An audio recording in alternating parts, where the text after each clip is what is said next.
G'day folks, and welcome to another edition of the Advocate Footy Wrap. I'm here in the Advocate building, joined by my fellow colleague, my buddy Cam. How are you, sir? Going well, mate. How are you?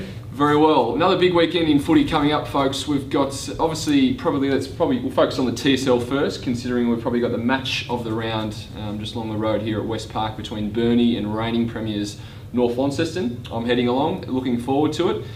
North Launceston got the chocolates about 5 weeks ago, pretty comfortably up there, Cam, but Burnie have got a couple of good inclusions, and being at West Park, you think they'd probably get a little bit closer this time, if not, might get the chocolates. Yeah, you'd think so. They do have some good inclusions. Cameron Cloak, obviously. Huge inclusion. The two Walters brothers who didn't play last time North Launceston, they came against North Launceston, so should be a good game. And this morning I spoke with Burnie Dockers coach Clint Proctor on his thoughts for the game.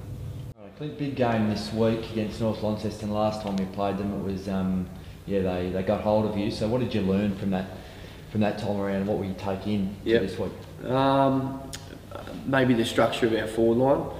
I thought last time we played, especially towards the later half of the game, we went a little bit maybe too tall in our forward line, and the footy came out too quick, and then they were able to spread and run and carry the football and break the lines and open us up a bit. So it was a good learning curve for our coaches especially, and not only that, our players too.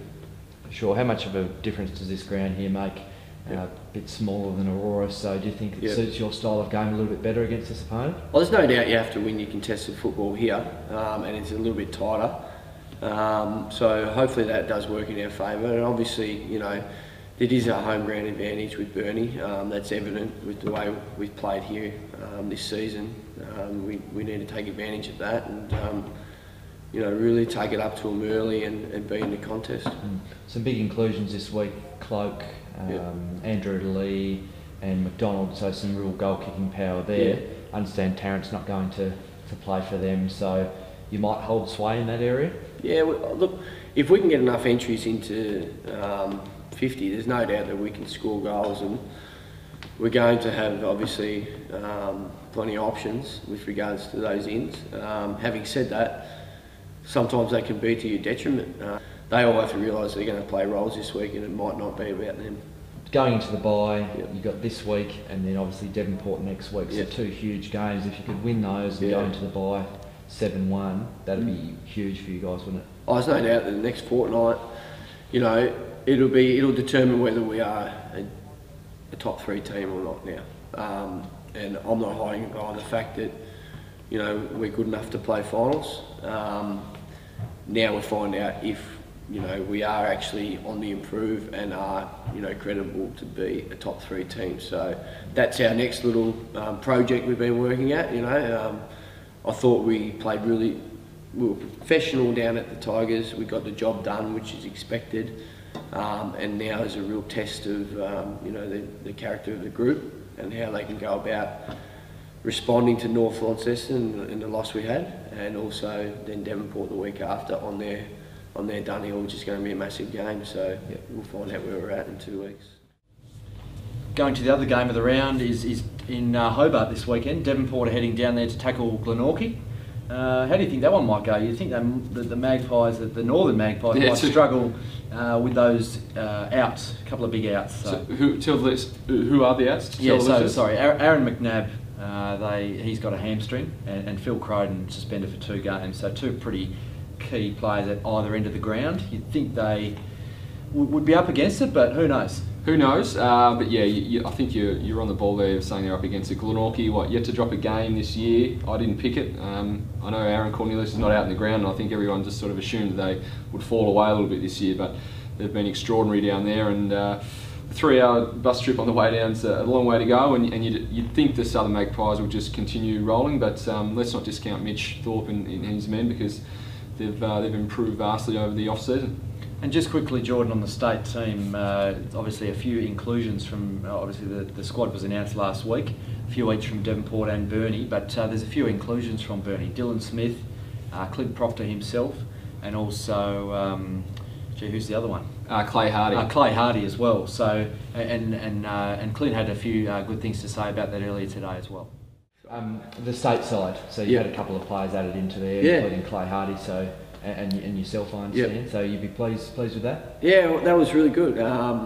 We went down to Kingborough and obviously had a professional game and a good hit out, and then after speaking with the media down there, I might rough a few fellas. I don't think I did. I think it's just evident that they saw us play in person and went, these guys are capable of playing at State League. So I understand the boys went down last night. I didn't go, but they went down and they trained well and did a good job, and they've all been, as far as I'm aware, told to go next Wednesday as well. So hopefully, we might be looking at 6 or 7 in the team, which would be great for Bernie.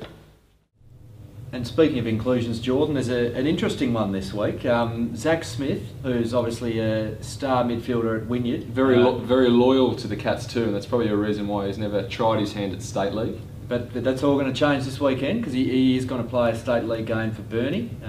It's a good progressive thing, I think. What are your thoughts on this? He's going to play 2 games this season, and this weekend's the first one. I'm looking forward to it because, like I just said before, he's been so loyal to Wynyard through thick and thin. They hardly won a game there for a few years, but he was still there. And now they've come right, and he's still there. But the fact that he's never been able to try his hand at State League and now will get that chance over 2 games, but then can still go back and play the Cats in finals is the perfect setup for someone like Zach. And I just hope and I know he will hold his own at that level, because he's a damn good player, as you well know.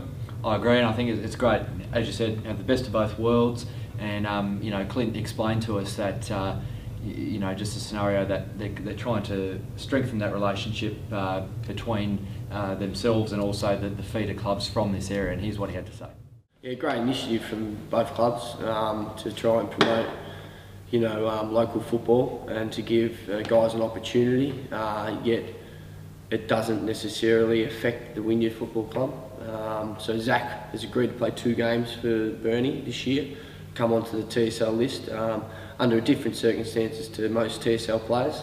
However, we want to create a pathway for those guys to, obviously play at the state level.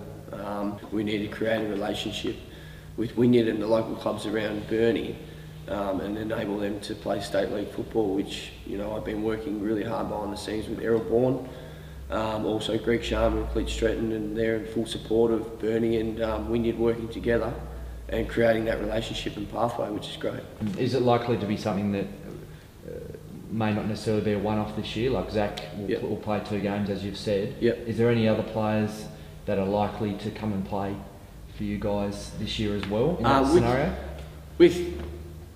I would love to, but having all the work done behind the scenes, and trust me, it is really a lot of work behind the scenes with regards to documenting everything and keeping it formal and making sure that the clubs aren't going to get hurt, Bernie and Wynyard.